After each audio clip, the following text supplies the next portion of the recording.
it's 3 o'clock, so let's get started. So you guys know the midterm is due tonight, and people have been making good progress on that, so that's good. So I just want to point out one thing in the assessment that I haven't really talked about, is that this item about the final, if you take the midterm, like you actually try to do the midterm, and you also take the final, and you do a better job on the final, it'll replace the grade on the midterm. So, yeah, so if you do better on the final, it'll replace it. And if you don't, then it doesn't replace it. Are we doing the same thing with the final? I'm not sure, because we're covering material. The problems on the midterm are like kind of at the extent of what HackerRank already has, and it doesn't have, like, say, the intractability stuff that I have here. So I may have a two-parter, so like some on HackerRank and another part which is written, but I haven't decided yet. So that's that, but everything else is the same. So assignment's 40, project 30, midterm 10, final 20. Nice and simple. So any questions on that? Okay. Any questions on assignment 5 from, I talked about it yesterday, but are there any questions on that assignment? Okay, so it should be pretty simple. If you have any questions, let me know as soon as possible. And it's due Sunday, yeah. And the other thing is that the first interim report on your project is due Friday, and it's on the course site. So just let me know how the project's going, and if you have any questions, if you want feedback, all that stuff. Okay. So any questions before we start new material? Okay. So the class name is Algorithmic Problem Solving, right? So the whole goal here is to be able to solve problems in an algorithmic way. And what is somewhat missing from the curriculum here is, okay, you've seen all these different problems that you know how to solve, which may be either easy to solve, but maybe a little bit harder to solve, but still within tractability, right? They're still tractable to solve. So I think it might be a good idea to still have our algorithmic lens on and still try to solve problems, but try to look at some problems which are more, that are at least a little bit harder to solve in some kind of way. And so what we'll do is we'll look at problems which can be solved but are really difficult to solve, and we don't know if there's an efficient way to solve them yet. And we'll also look at some problems which we know for sure there's no algorithm to solve them. There's literally no way to solve some problems. And you think, wow, that's quite insane. How can there be such a problem? And we'll be able to see that here. So what does intractability really mean? It's just figuring out for some metric whether an algorithm is good or bad, right? So some metrics are, we'll cover a few metrics, but what we want to do is we either want to find a better algorithm for something, for solving a particular problem, or we establish some notion that this problem is hard. It's not that just we're not clever enough, right? There is no better algorithm to do this than the one we currently have, right? So either we can make it better by doing something like dynamic programming instead of doing brute force, or we can establish a notion that this problem is hard to solve no matter what we try to do. Okay? So what are some ways that you know that we can try to make an algorithm better? Like, in what kind of metric do we look at in terms of how hard an algorithm is? Try and make it polynomial. Polytime, so more broadly, make it run faster, right? So we reduce the runtime in the algorithm. What's another way? So instead of time, we could reduce space, yeah. We can also reduce the number of recursive calls, right? Like in some of the algorithms that we tried to make better with dynamic programming, we eliminated all those recursive calls where they did this, basically did the same work multiple times. So it's kind of the same thing as the runtime reducing here, but what is also good about reducing recursive calls? It's more practical than like a theoretical kind of way. So when you make a recursive call, what happens to memory that's allocated for the program? Creates another copy of the variables. Yeah, so more generally, it just adds a whole bunch of additional memory for recursive calls. But if we eliminated them instead of just using like a table lookup, for example, we eliminate that. So it's both good to reduce recursive calls, both practically and as well as theoretically, for reducing runtime and as well as reducing the amount of memory that's used. We can save space usage, as we talked about. But here's a way that we haven't really seen, but we're going to be seeing a lot here.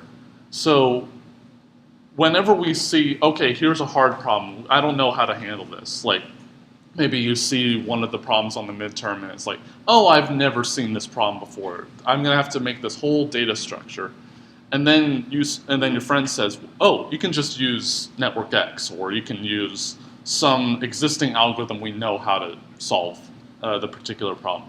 So defining a problem in terms of what we already know how to solve is a good idea. But it's also another way of showing that a problem is hard, right? So let's say that we had this problem A, that I'm calling A, that we know is hard, right? And we have this algorithm B that we do not know whether it's hard or easy. And let's say that we know how to transform instances of B into instances of A, right? And we know, and also the other direction. So if we can make A easy, then B is also easy. Because if A is easy, then we just make the change into an instance of A, then solve the original thing, right? And so defining problems in terms of problems we already know is both good in terms of showing that a problem is easy and hard, depending on how what your goals are here. So from an intractability perspective, what we're going to do is we're going to show that several problems are hard to solve. So that's the main goal here. And so what we want to know is, are there problems which either we know completely sure are hard to solve, or are we just like mostly sure but we're not 100% confident? Maybe they're just good candidates for being difficult problems. And so that's the notion that we're going to establish here. Okay, so any questions about our goal here? Okay, so what makes an algorithm good? What? Sufficient in terms of what? Efficient in terms of like time or space. Efficient in some way. So how do you think we can define the term efficient?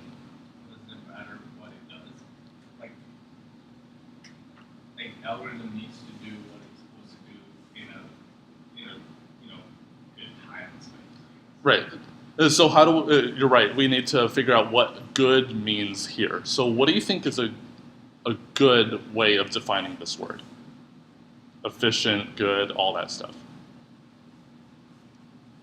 So it doesn't really make sense. And in certain contexts, it could mean something completely different. Like the Floyd-Warshall algorithm we talked about, where we had all pairs shortest paths, that has a cubic running time, right? And so we can only run that on instances of really small graphs in order to not take too long.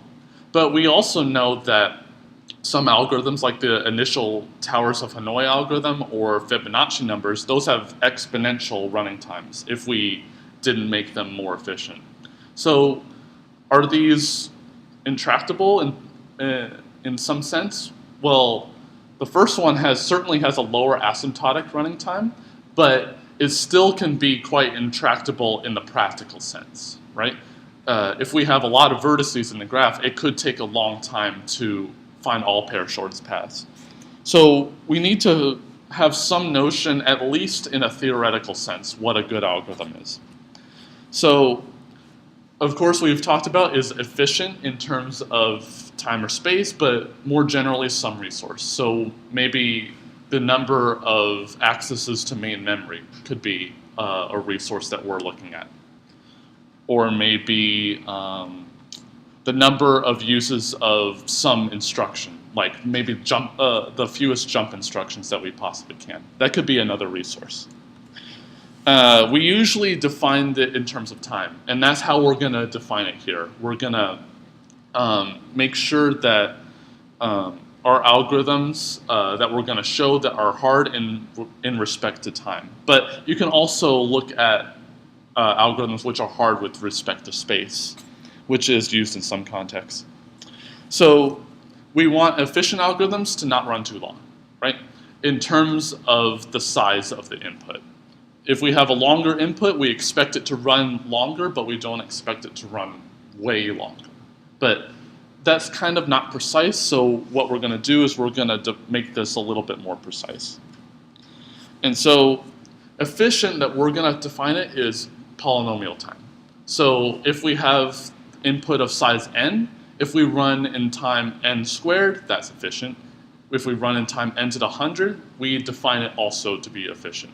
So maybe it's not efficient in a practical way, but it's efficient for what we want to do, right? Because for extremely large inputs, maybe n to the 100 is much better than 2 to the n. Because 2 to the n grows much faster than any polynomial does. So we're going to define efficient to mean polytime. So what is a problem really? Well, if we describe a certain problem, like the set of all graphs for which they have 10 vertices, for example. So what we want to do is we're going to be given a graph, and we want to make sure or show that it's not in this set. Right, in this set, say, of graphs with 10 vertices, I'm given a graph, and my goal is to figure out whether it's in this set or whether it's not. Right, so the answer is always a yes/no question. So my input is in the set that I'm looking at, or it's not in the set that I'm looking at. And so this is what's called a decision problem. So just as another example, the angle brackets here mean that the way that it is formally described is a set of strings. So I have a set here, and each of the things is a string in here. Because for really anything, when we store it in a computer, it's just a long binary string, right? That represents maybe a graph, maybe represents an integer. It really depends. So we're basically just looking at whether this graph essentially is in this set. So my goal is I'm given a graph, and I want to figure out, does it have a negative weight cycle? If it does, then I say, yes, it's in here. And if it doesn't, then I say, no, it's not. Okay? So any questions about that notion? Okay. So what I want to do is I'm given an arbitrary graph. So it doesn't have to be defined in terms of graphs here, but I just did this as an example. So if I'm given a graph G, I want to figure out whether it's in this set as quickly in terms of time as possible. So the lower amount of runtime I can do, the better I can do. So I'm not sure if this is polytime computable, but what's a simple brute force algorithm to do this?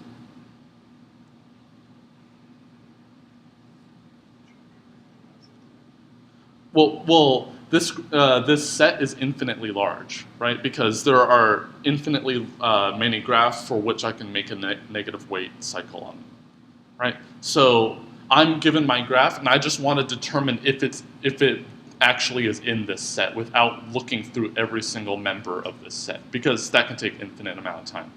So what's a brute force way I can look at this graph and figure out whether it's in here or not? Right, so I want to check if it has a negative weight cycle. That's my goal. So how would I figure that out? Well, here's a simple way. Just look at every single cycle in the graph, right? Just look at every single one, and for each one, because there are finitely many, I can do this, look at each one. If any of them have negative weight, then I just say yes, it's in here, right? That's my goal. I just want to say yes. If none of them say yes, then I say no. Simple, right? Clearly, that's an exponential time algorithm. I'll leave it as an exercise, but there could be exponentially many cycles in here. So I'm not sure if it's polytime, but I think it is.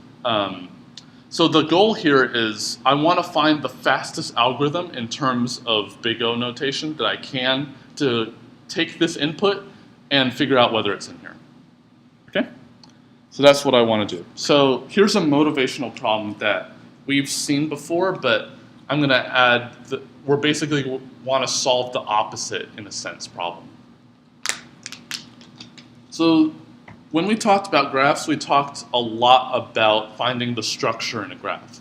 So what were the main algorithms that we looked at there? Breadth first and depth first search and Dijkstra's, right? So what were those, in a sense, trying to solve? Like, I start at a vertex, and what do I want to find with the other vertices? The shortest path, right? So what I want to have, what I've been trying to solve is the shortest path problem, but you may want to say, I want to find the longest path in this graph. Maybe that's your other goal. And so you may think, well, if the shortest we know is easy because it's just linear in the size of the graph, right? I'm not going to be doing too many lookups on each edge here.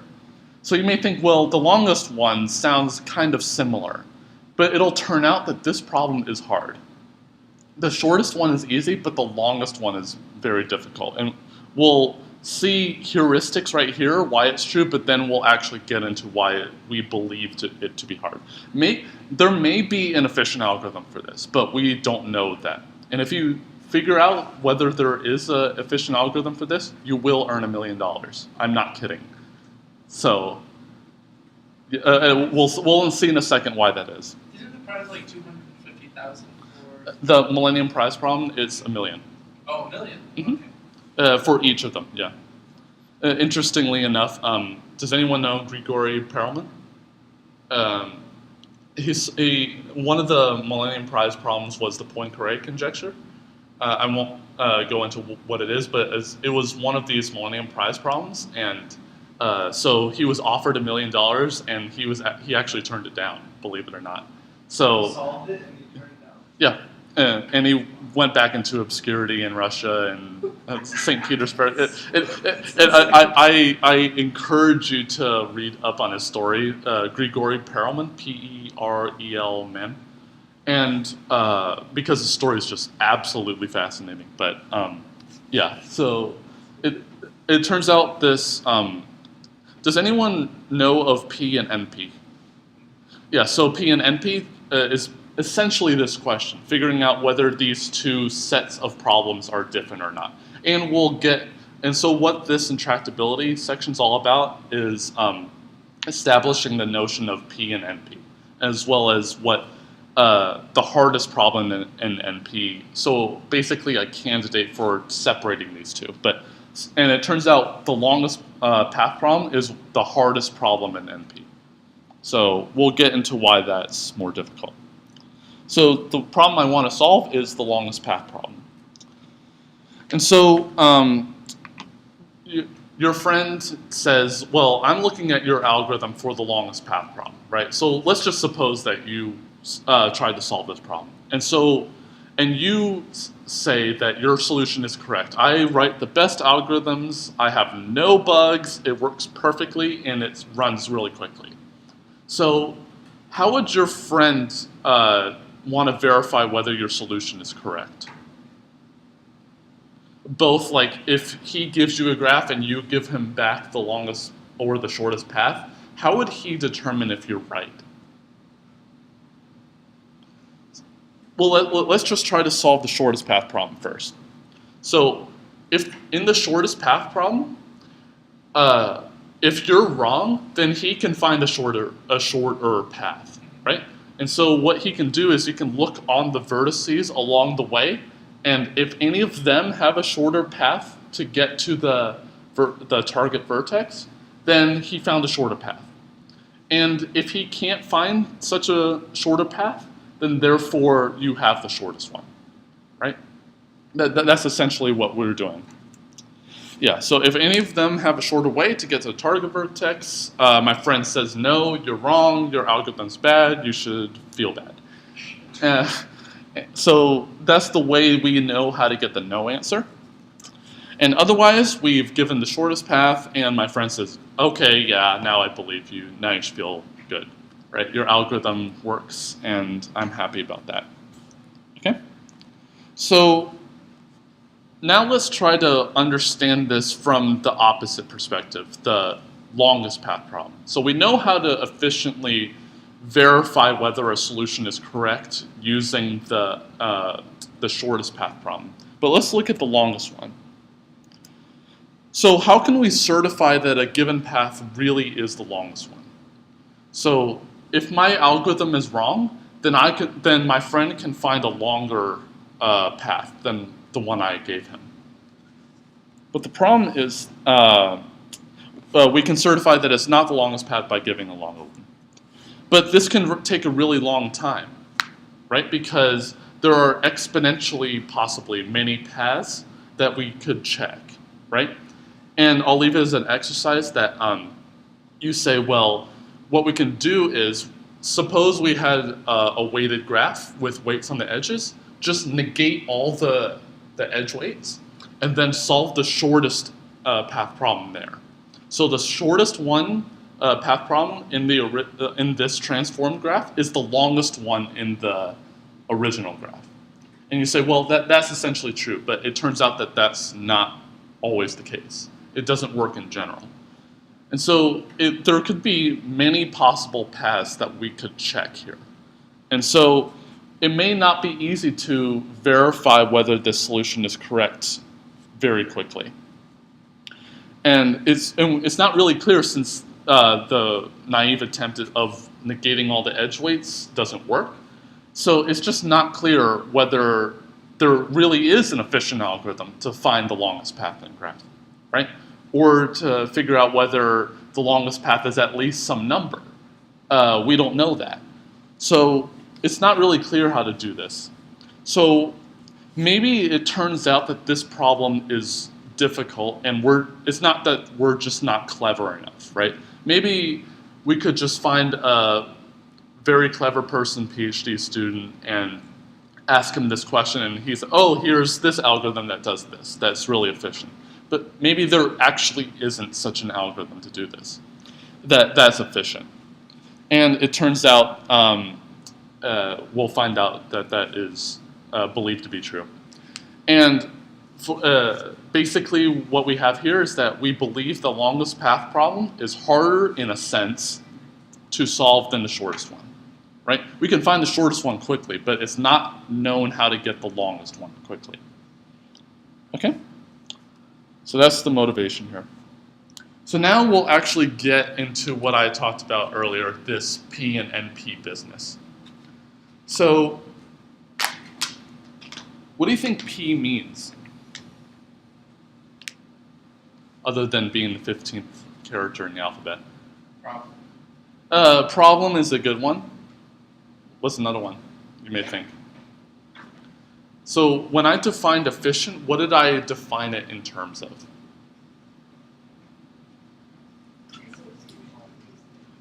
Someone said polynomial time.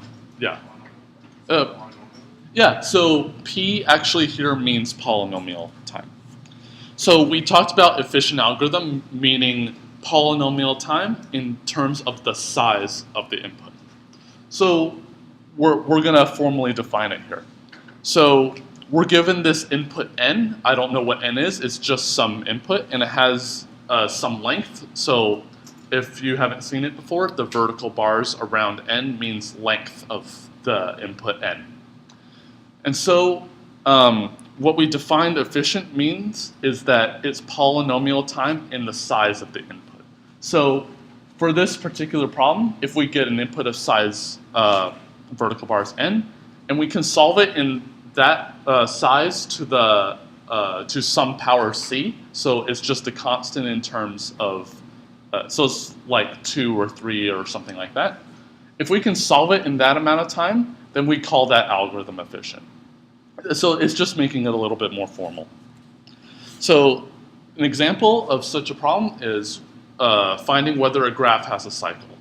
So what's a polynomial time algorithm to solve this problem? So we're given a graph, and I want to find whether it has a cycle or not. Before, the problem was negative weight cycle, and we figured out that we have an exponential time algorithm to look at every single cycle here and just find any one that has negative weights. But here, I just want to determine, does it have any cycle or not? So what's a way that we were able to do that?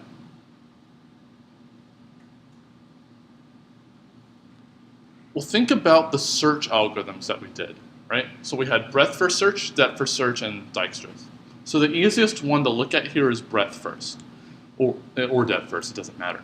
So breadth first, we start at a vertex, and we go out to our neighbors, then we go out again, and again, and again, and again, until we explore the whole graph, right? So how did we figure out what was on this outer frontier?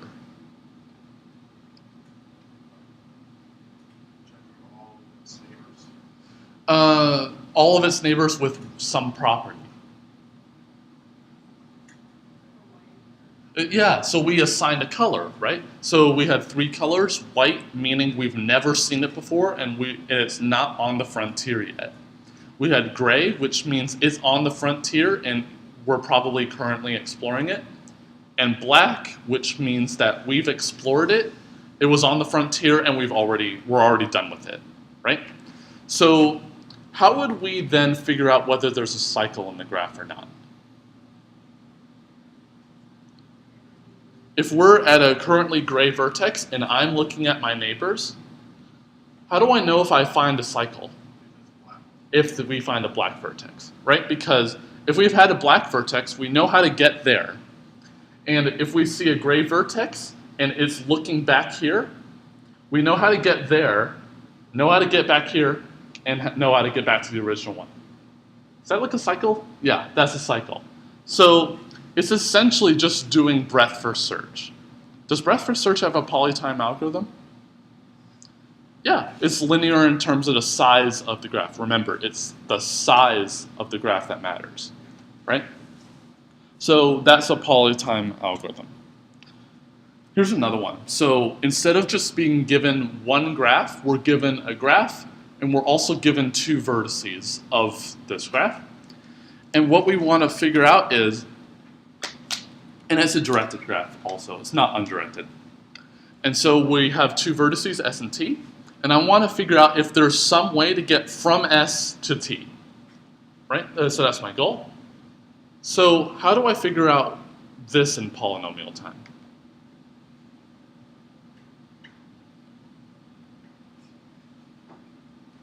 Well, think of the search algorithms again.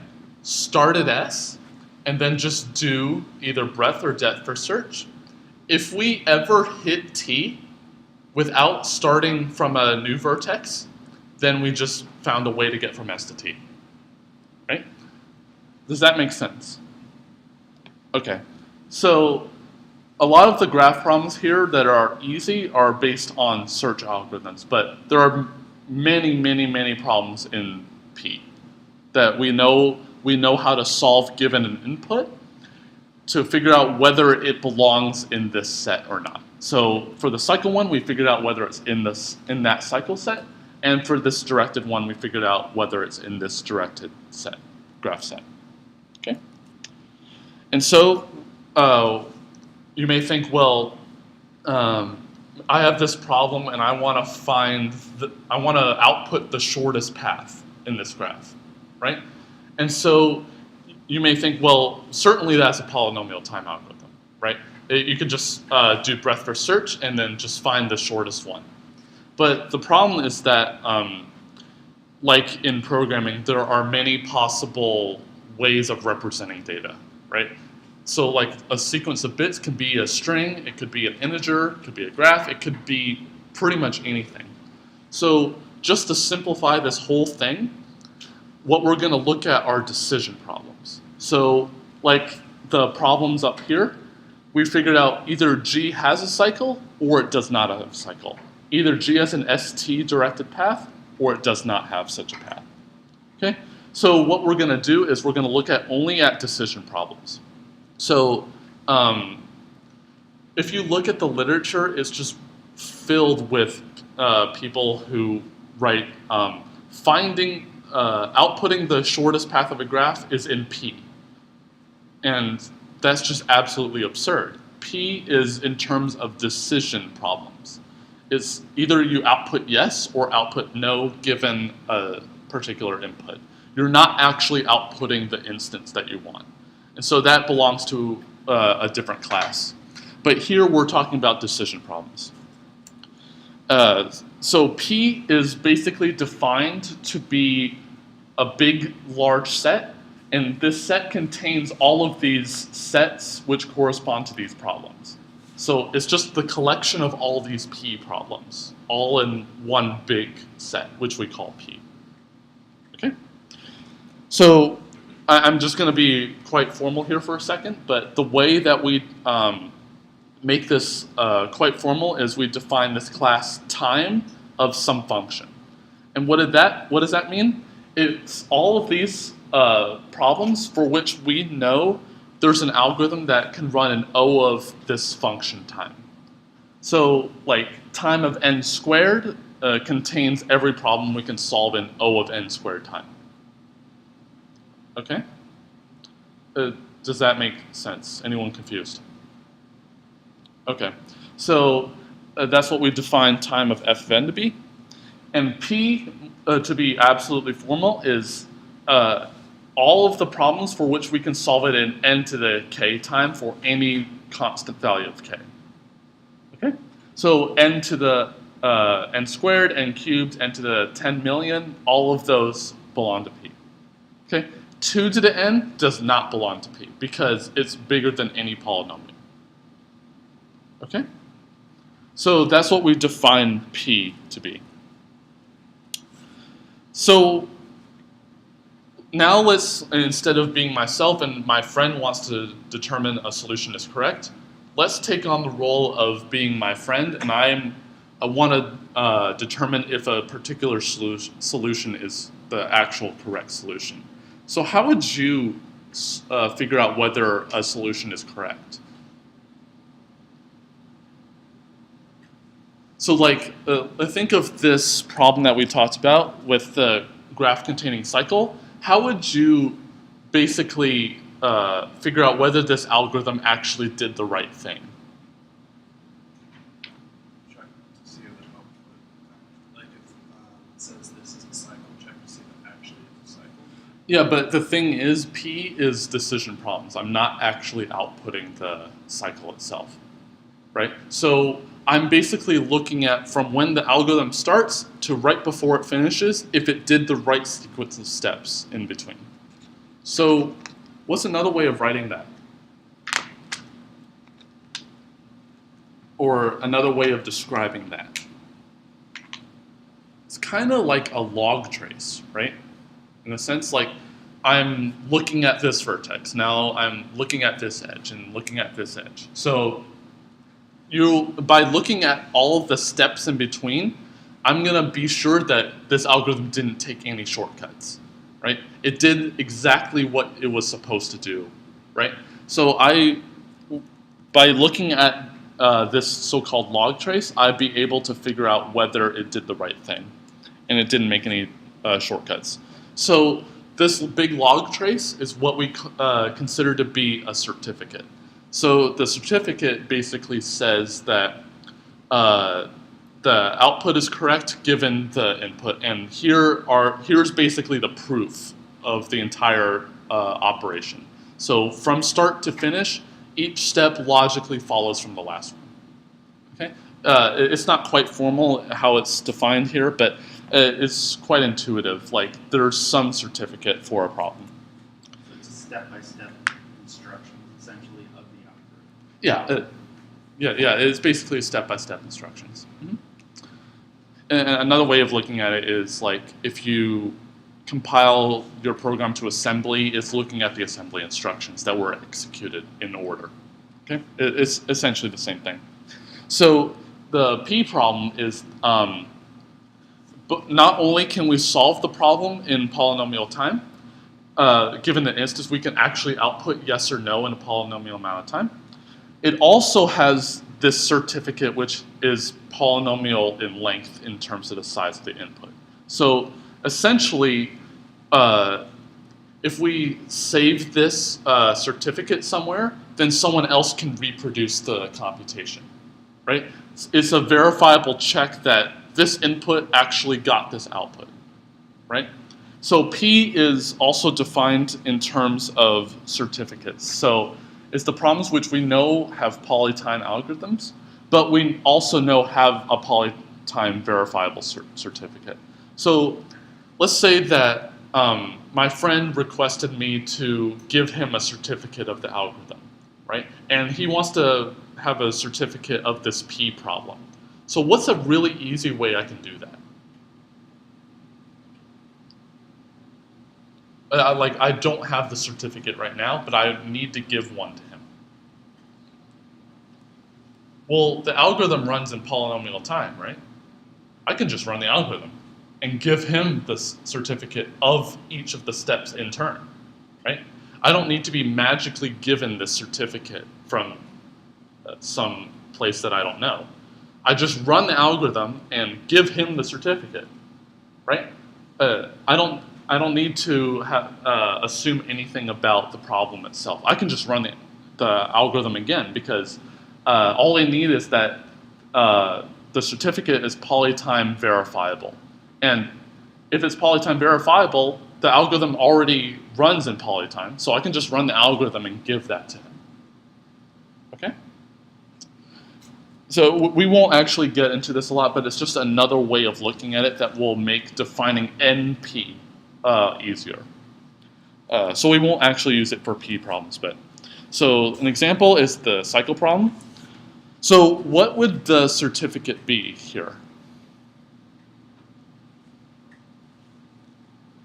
So there, of course, there could be many different certificates, but what's a possible certificate? To show that it checked its neighbors and checked its you. Yeah, right. So I could just, through the course of breadth first search, I could figure out whether the vertices were explored in the correct order. But sometimes certificates are defined to be what you certify about the input, such that it will say yes if it's in the set or whether it's not in the set. So an easy way of defining this is that my friend wants to figure out whether this graph has a cycle. So what I can do is I can show him the cycle, right? What I want to do is he wants to verify that I have a cycle, so I just show him, here's a cycle in the graph that I have, right? It's a certification of my yes or no answer here, right?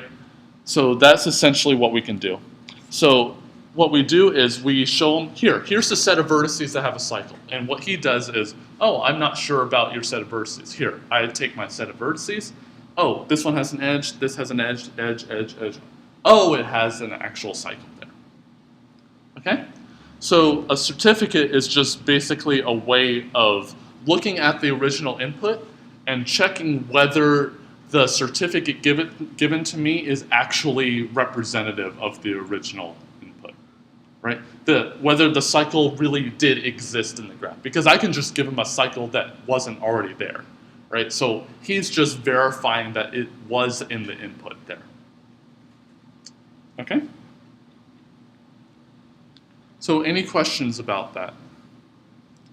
So yeah, so we're going to take a 10-minute break and then we'll get back to NP. All right, we are back. So any questions on the material we've covered so far today? Okay, so we've been talking about P, this class of problems or things we want to solve that we can verify that a solution is correct in polynomial time as well as actually do solve the problem in polynomial time, right? It's both easy to solve and it's easy to verify that a solution is correct, right? So let's go one step up to NP. So what do you think NP means? A lot of people believe it's non-polynomial. It actually isn't, the way that it's formally defined it. Does anyone know? It's everyone's guess. Don't worry about it. It's what's called non-deterministic polynomial time, right? So what do you think non-deterministic means? Not deterministic, obviously, but what would that really mean? Non-deterministic. With like verifying the certificate. It is NP is defined as that, but what does non-deterministic, just in general, mean? It can't be, the solution can't be found. No, I don't think it's that. Is it multiple solutions? Like you can't determine which is the right solution. There could be multiple solutions, but all we care about is this decision problem, yes or no, right? So non-deterministic really means that, of course, like, let's just look at breadth first search, for example. So we're at a vertex, and the algorithm says, look at every single one of my vertices, right, that are neighboring to me.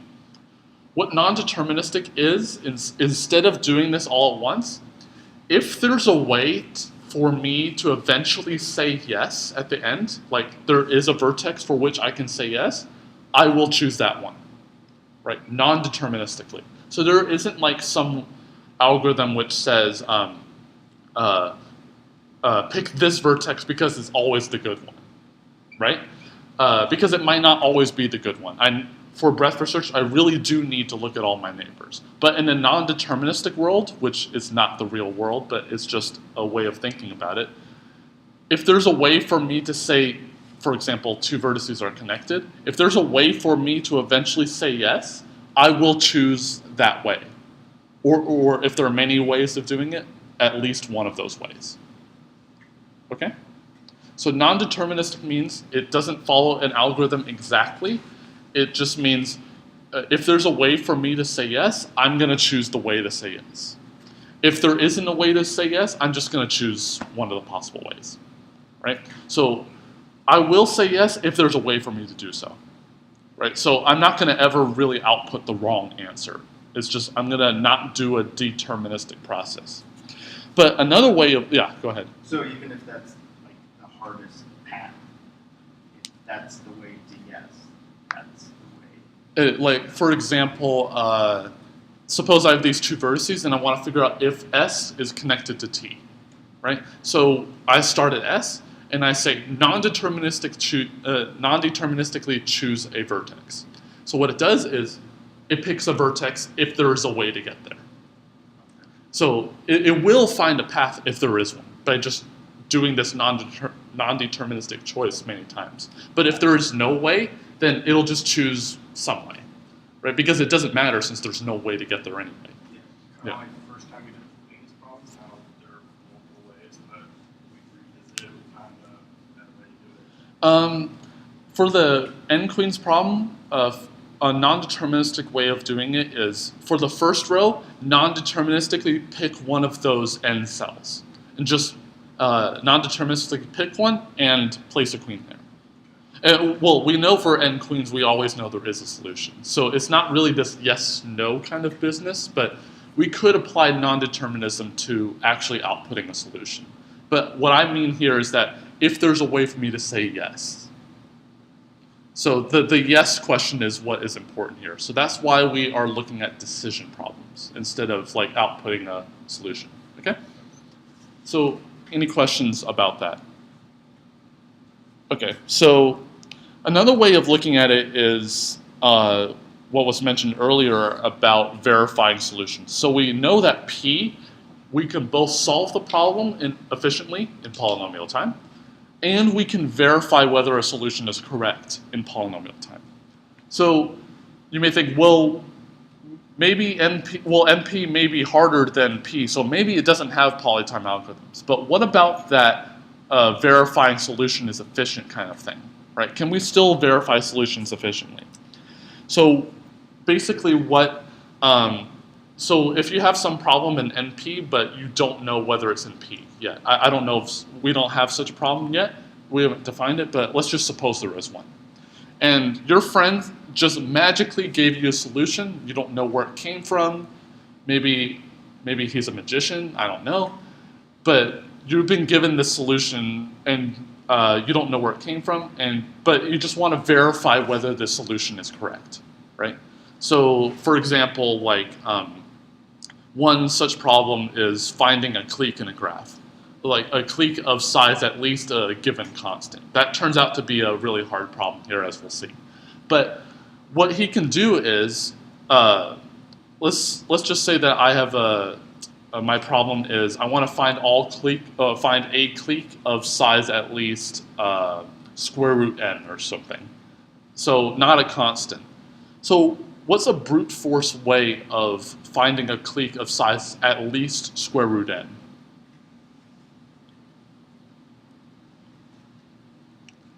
Well, Moving through the graph and seeing if there's a clique that way. well, it may be possible that if we look at degrees we can find it, but what's a brute force way? What we can do is we can enumerate all possible square root n choices of vertices in the graph. And for each one, we figure out whether it's a clique or not, right? So for each one, we find whether it's a clique, and if not, we move on to the next one, check, and move on, check, and keep going until we're done. So for square root n, how many choices of square root n vertices are there? Well, I have n choices for the first one, n minus 1 for the second choice, n minus 2 for the third choice, all the way down to n minus square root n choices.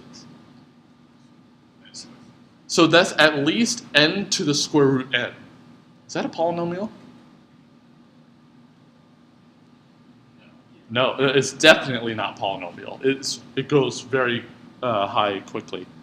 So that problem, we don't know whether there's a polynomial time algorithm to say, is there a clique of size at least square root n?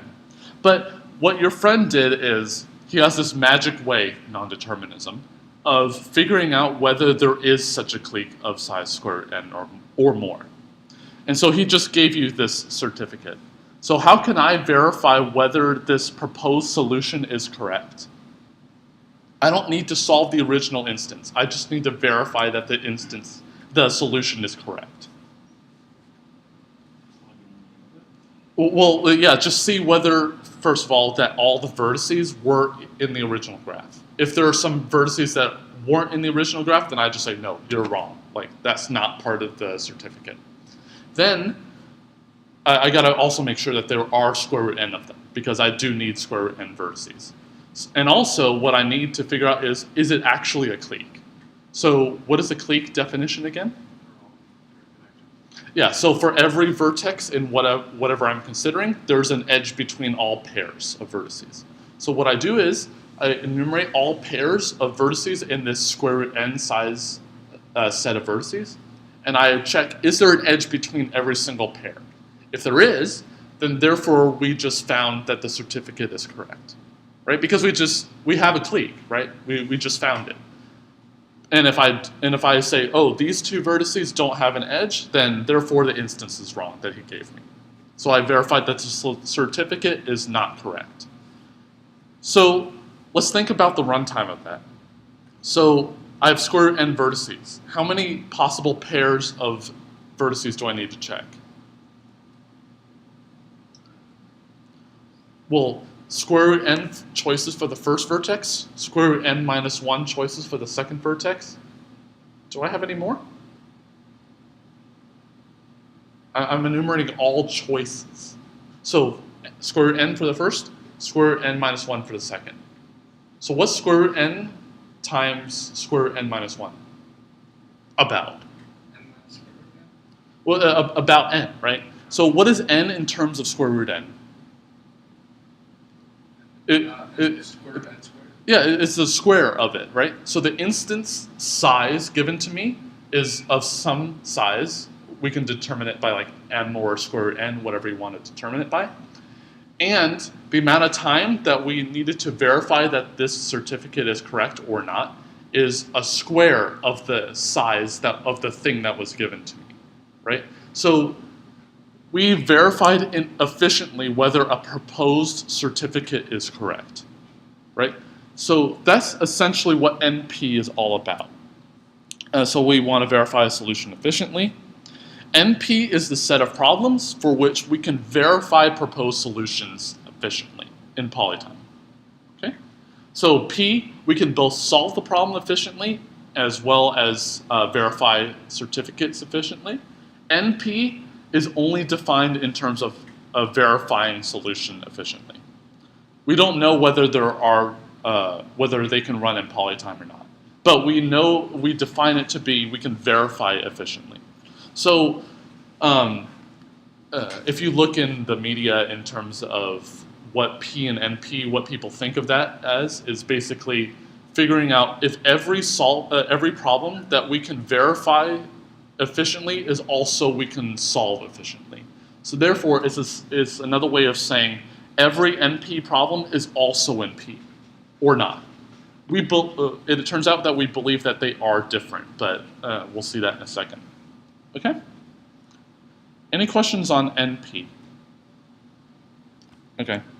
So some people, does anyone know who Eric Demain is? He's one of these incredibly smart people who got their PhD at 21, that kind of thing, has hundreds of published papers. He's a professor at MIT. And so when he taught an algorithms course, he called this a lucky algorithm, basically. So this non-determinism is like we pick a vertex and we non-deterministically choose the next vertex. So we're lucky in our choice. So that's another way of looking at it. So if there's a way to say yes, we will choose that way. And what is the certificate here? It's the sequence of choices that we made, right? So it's essentially an analog of P, but we have non-determinism at our power here. If there's a way to say yes, we will choose that way. Okay? That's the whole point of non-determinism. So some problems. Certainly, if we can solve a problem efficiently, we can also verify it efficiently, right? So therefore, we had just established that P is a subset of NP. Every problem in P is already an NP, right? Because we can just run the algorithm to get the certificate anyway, right?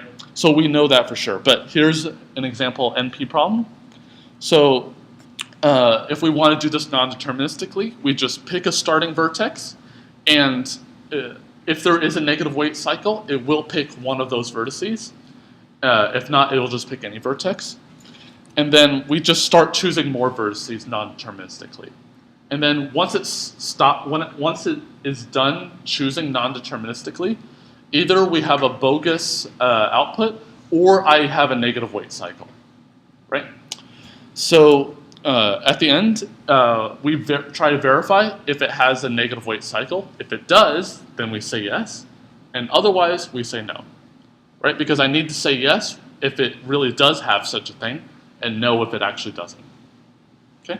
So it's easy to use non-determinism here. It's not quite so easy to do deterministically choosing vertices, because non-deterministically, if there is a way to say yes, I will choose that way. Okay? Yeah. Can you explain the negative weight cycle? Yeah, so a negative weight cycle, I have weights on the edges of a graph, right? And so some edges may be positive, some may be zero, some may be negative. And the problem when we dealt with Dijkstra and breadth first search is that they don't handle negative weight cycles. Because if I want the shortest path from S to T and there's a negative weight cycle in the middle, I can just go around that cycle to make my length from S to T as small as I want, right? Because for what we wanted, we could repeat vertices.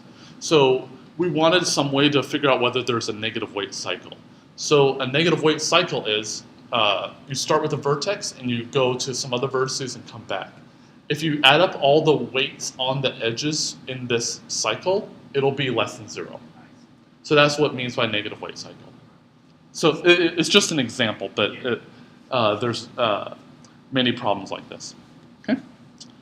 So proof of correctness is the cycle itself. So if my friend wants to verify that my solution is that I non-deterministically chose correctly, then I just give him the cycle that I made, right? And he just verifies deterministically that the cycle really does have negative weights. So what I mean by verifying solutions efficiently, verifying deterministically. I don't get this non-determinism power thing.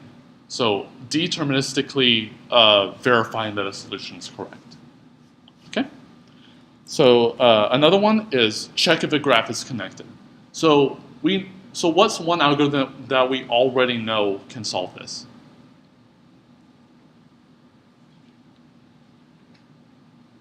How about one of the search algorithms? Like breadth first search, right? So if we do breadth first search and once we're done, there are some vertices that remain that we haven't hit, then it's not connected, right? So that's the definition of connected. But it's almost the same thing if we want to use non-determinism. So we already know it's in P. We already know it has an efficient algorithm, which is breadth first search. But so therefore it's also an NP. But if we wanted to use non-determinism here, is we can almost do the exact same thing. So we choose a starting vertex and then do basically a non-deterministic version of breadth first search. But another way you can look at it is you can do just pick a vertex non-deterministically, and that vertex would be the representative for the vertex you can't reach, right? So there are many ways of formulating this. So knapsack, figuring out whether we can fit all of these items in this backpack, subject that the total things that you put in it are less than a certain weight, a certain constant weight. And we want to maximize the value as much as possible. So basically we can use non-determinism here to pick which item I want, right? So for the first item, I non-deterministically choose if this item will belong in the backpack. And then second vertex, do it again for every single item that we have. And then at the end, as a certificate, we present this subset, and my friend will look at the weights and figure out, did you exceed the weight, the total weight constraint? If you did, then you chose non-deterministically badly. And if you did it correctly, then we know it's a valid knapsack instance. Okay? So there's a yes-no relationship there. So any questions about that? Okay. So P versus NP, do we know if they're equal or not? If you can solve that, you will be the most famous computer scientist to ever live. And to ever live. It's a funny story. I don't know if I mentioned it, but does anyone know who Steve Cook is? Yeah, so one problem that we'll look at here, which is going to be one of these hard problems, is called satisfiability. So given this formula and some variables in it, is there a way of setting the variables such that the formula is true? So he and Levin, which basically wrote 2 independent papers in 1971 about that satisfiability problem, essentially, and defining this class called NP-complete, which we'll define in a second, which is all these problems for which we believe are not in P. So it's our basically heuristic for figuring out whether P and NP are different. And so my advisor was taking a computability class from Steve Cook many years ago. And my advisor asked him, so what would happen if one of us were able to show that P and NP were different? And so what Steve Cook said in response was, what will happen is when this class is over, a limousine will appear at the front of the school, and you will be transported to Stanford University for a full-time professorship, tenured, and you will never work a day for the rest of your life.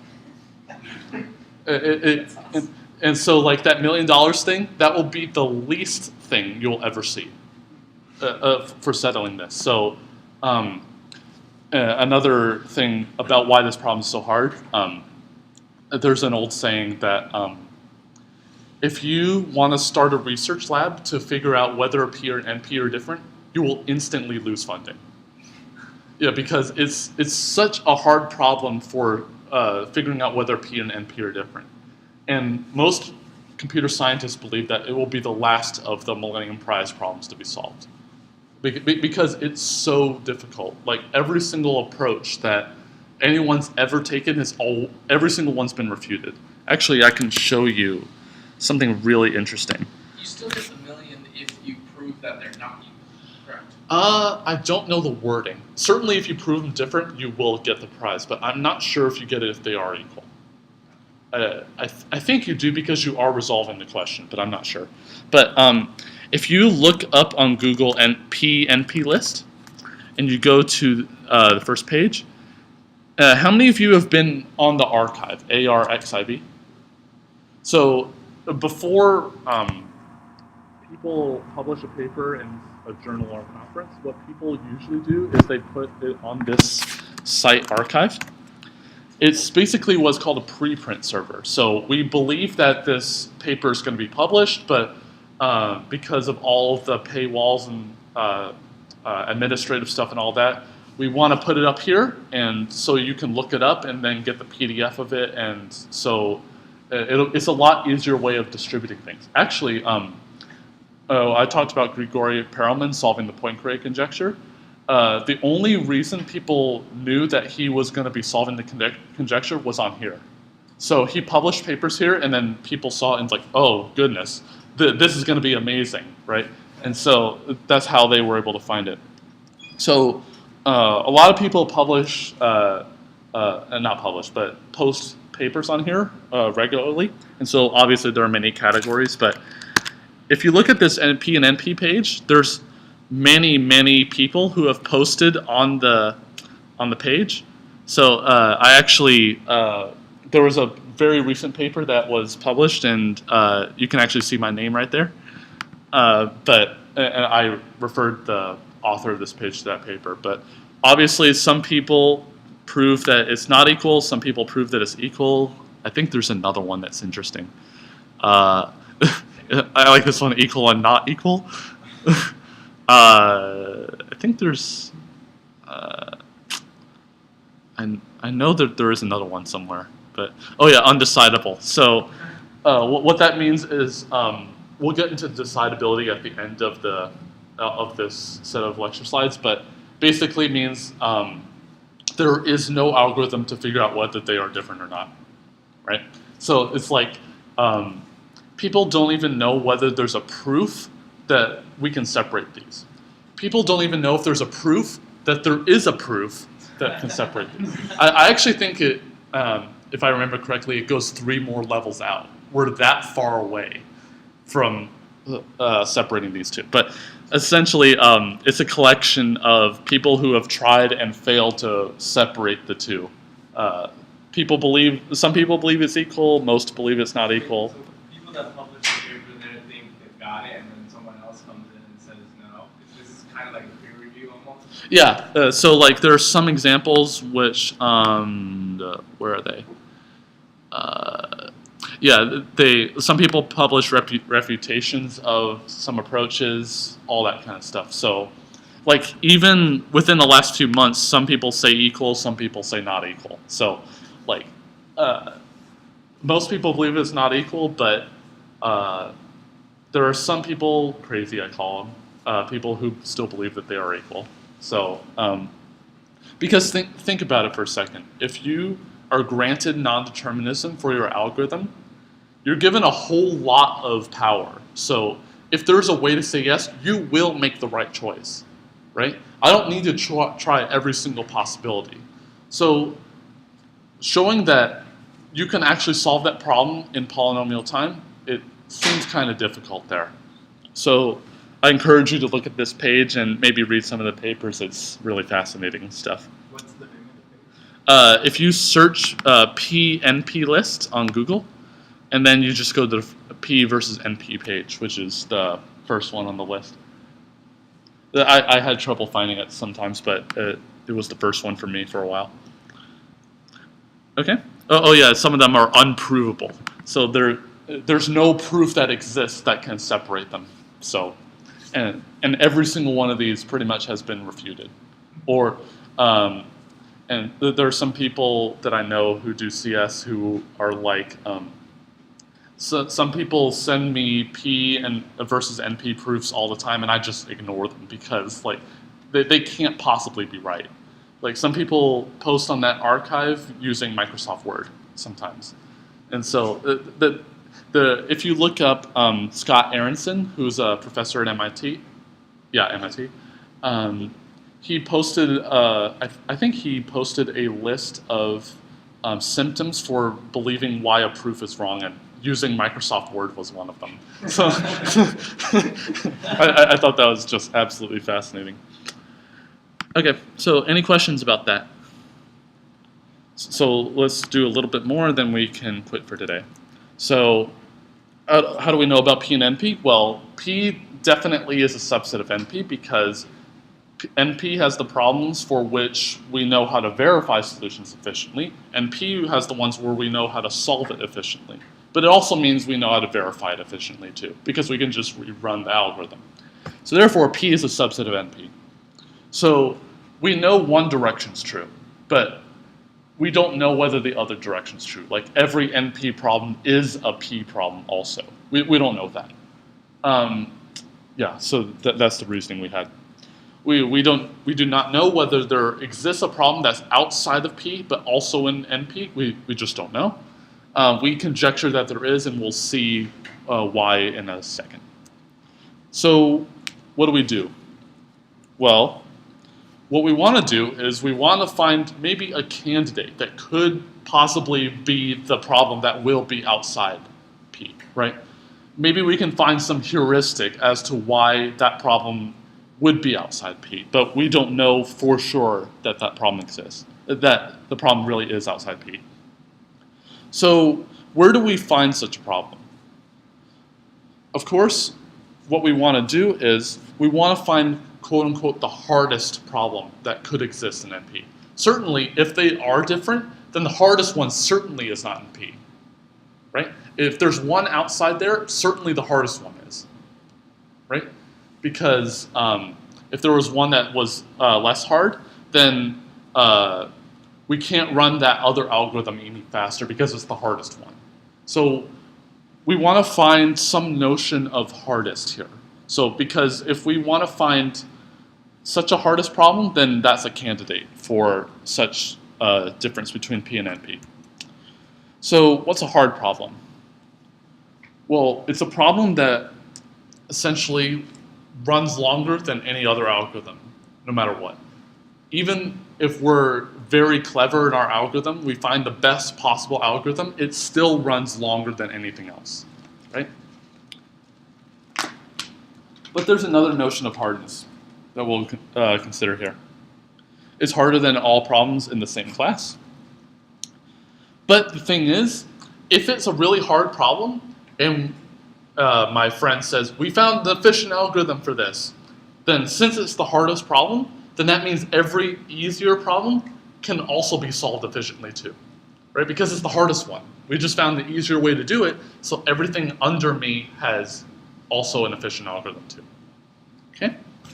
So we want to find some way of formalizing this. So, and if we don't have such an algorithm, then the other ones do not have an efficient algorithm either. So there may be one hardest problem, there may be many hardest problems. And we'll see, actually, there are many such problems. So how would we get an efficient algorithm for a hard problem? Well, let's see. So if we have such a hard problem, and I find a way to convert it to a problem which we know is easy, such that the solution corresponds to the other one. So if the answer to the hard problem was yes, the easy one said yes. If the hard one said no, the easy one said no. And I have a way to convert it over. So what I can do is I can just do a conversion. right? From this hard problem to the easy one. And then I could just solve the easy one, right? So if I have a notion of, if I want to find an efficient algorithm for a hard problem, I want to convert it to an easy one, right? If I convert it to the easy one, then I can solve the easy one. And then I can solve that converted instance of the easy problem, which translates to translates to the answer of the hard problem. So I'm not actually solving the hard problem, I'm converting it over to an easy one. Okay? That's essentially what we want to do here. So I'm going to talk about reductions next time because it's quite involved. So I'm going to quit for today. I'll see you tomorrow.